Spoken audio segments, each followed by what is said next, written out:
Assalamualaikum warahmatullahi wabarakatuh. Salam budidaya, jayalah petani Indonesia. Perkenankanlah di sini saya Muhadi selaku pekebun atau praktisi budidaya kelengkeng. Jadi budidaya kelengkeng itu rangkaiannya cukup panjang, tetapi secara garis besar bisa saya ringkas beberapa tahapan terkait budidaya kelengkeng yang bisa kita lakukan untuk lebih memudahkan bagi para pekebun atau petani melakukan budidaya kelengkeng. Yang pertama adalah tentu kita menyiapkan lahan. Lahan harus kita olah supaya kemudian memaksimalkan pertumbuhan dari awal. Masa perawatan, kemudian masa panen sampai dengan terakhir penjualan yang merupakan mata rantai sebuah produksi perkebunan atau pertanian. Nah, di awal ini perlu kami sampaikan penyiapan lahan itu sangat penting karena apa? Ini menjadi kunci awal apakah tanaman yang kita budidaya itu akan menjadi sukses atau tidak. Itu sudah menyumbangkan satu persiapan yang cukup penting. Di awal lahan kita olah. Pastikan bahwa lahan adalah lahan yang terbuka, artinya cukup secara sinar matahari, cukup secara pemupukan, dan juga harus bebas dari hama. Hama itu bisa berupa hama serangga, hama-hama binatang lainnya, dan termasuk manusia, karena ini tanaman yang cukup produktif. Kemudian yang kedua adalah penanaman bibit. Bibit kita ambil bibit yang unggul. Banyak ragam kelengkeng yang bisa kita tanam. Ada itoh, ada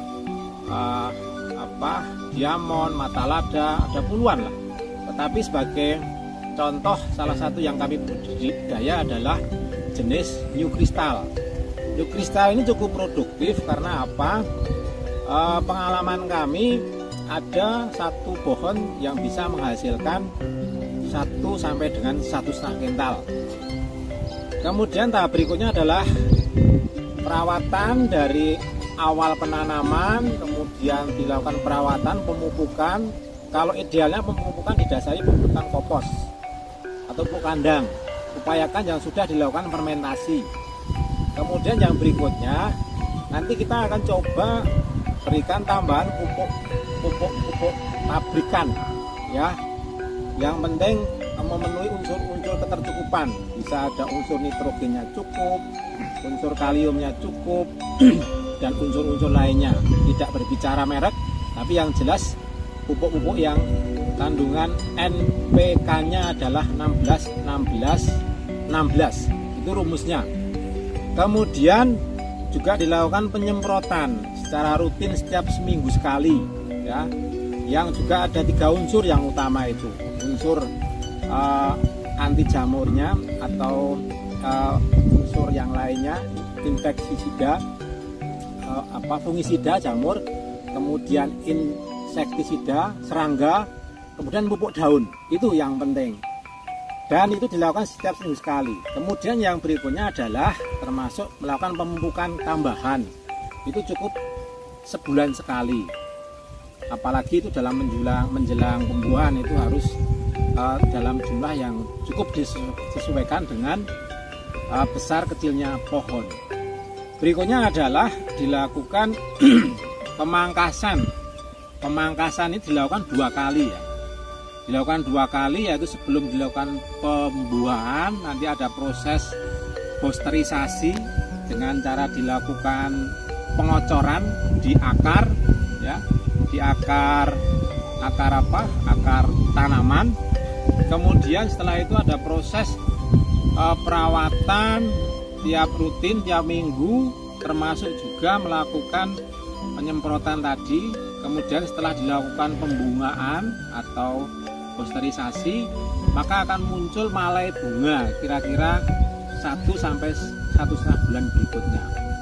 Nah, kemudian nanti setelah dilakukan pembosteran dan sudah keluar bunga, perawatan rutin, ketika buah kira-kira berumur sudah sudah setengah umur lah, maka kemudian akan kita lakukan pemberongsongan buah. Pemberongsongan buah kita lakukan 1 sampai dengan 1 bulan, 1 sampai dengan 1,5 bulan sebelum pemetikan. Jadi buah klengkeng itu termasuk buah yang disukai oleh tidak hanya manusia, tapi juga binatang-binatang yang lainnya seperti kelelawar atau istilah Jawanya codot, yang kemudian harus kita berongsong. Nah, kemudian pemetikan juga harus dilakukan serempak, dan jangan melakukan pemetikan di malam hari ya, atau sore hari, tapi lebih baik adalah pagi hari. Kemudian setelah dilakukan pemetikan sampai dengan proses packing, packing di pasca pemetikan sebelum kita lakukan penjualan. Tapi prinsip pemirsa sekalian bahwa budidaya kelengkeng itu perlu ketekunan dan kedisiplinan ya, mulai dari penyiapan lahan, penanaman bibit, perawatan sampai dengan penjualan.